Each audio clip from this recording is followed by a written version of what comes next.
I also teach them how to get a deeper voice, because a deeper voice is always going to go down well. And it is entirely something you can train. And here's proof of concept. Actually, I'll give you two proof of concepts that this is trainable. One, anyone who can impersonate Morgan Freeman, they had to learn that. They had to develop, because Morgan Freeman has got a super deep voice. And he talks about how he gets a deep voice. It's all about relaxing the vocal cords and ways you can train them to do that. But dudes who are impressionists, they have to learn to relax their vocal cords and get them like that so they can impersonate Morgan Freeman. So it's a totally learnable skill. And the other example I came across very recently, because I started playing around again I used to do a bit of yoga back in the day, and I took a break for it for a while, and I got back into yin yoga, hot yin yoga recently. Which you sit in a room for like an hour, it's hot as hell, and you just stay in stretches for like 5 to 6 minutes at a time. But there's a lot of deep belly breathing through your nostrils is one of the main focuses of yin yoga. And 2, there's a bit of oming, like om chants and things like that. And I noticed that I've never seen a female yoga instructor who has a high-pitched voice.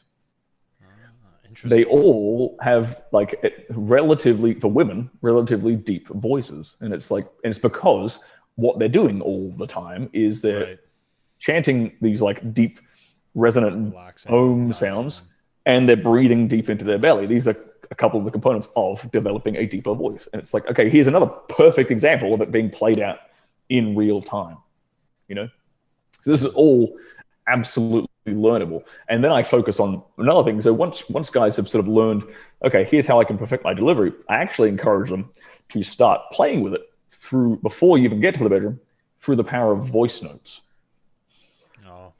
Voice notes, man, this thing, magical. They're so powerful.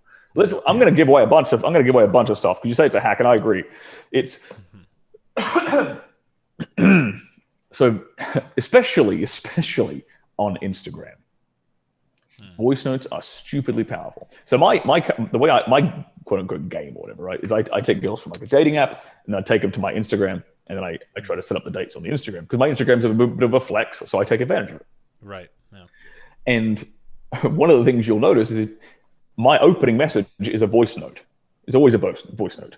And the reason for that is, if you go through your Instagram inbox, you can see the first line of text that people are sending you. So every other dude who's sliding in her inbox, she can read what he said to her before, without even having to open the message.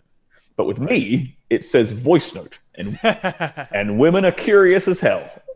They are curious like a cat. They're going to have to open it. She's going to have to open it. So she has to open it to see what, and then she has to click on the damn thing to hear it. And so that's already 2 layers of commitment, of investment, more than every other dude is getting. Right. Okay? That's a fucking soundbite, guys. Take notes. Yeah. Take some fucking notes here. And obviously, you can convey a lot more of your personality and confidence through voice than you can through pure text. And you can say things, you can get away with things that might be a little bit more risque through voice than versus through text. Text, yeah. So one of the things one of the lines I give away in this, I'll give it away to you right now. I use this verbatim all the goddamn time. So if any women are watching right now who I've been in contact with on Instagram, sue me. One of the things I always say is, so I'll send a voice note to start with, and maybe 1 or 2 to follow up or whatever. I'll try to stick to the voice if I can. Especially if she replies back to me with a voice note, which tends to happen within the first like 5 or so messages. They'll give me 1, right? My immediate follow-up is always, I didn't expect that voice to come out of your face.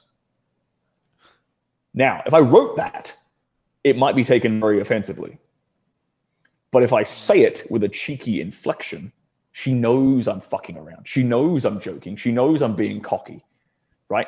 So I can say something that's a bit more risque and a bit more edgy, and it will land way better. I come across as cocky. I come across as confident. I come across as a guy with a bit of balls, who's not afraid of offending her. But it's way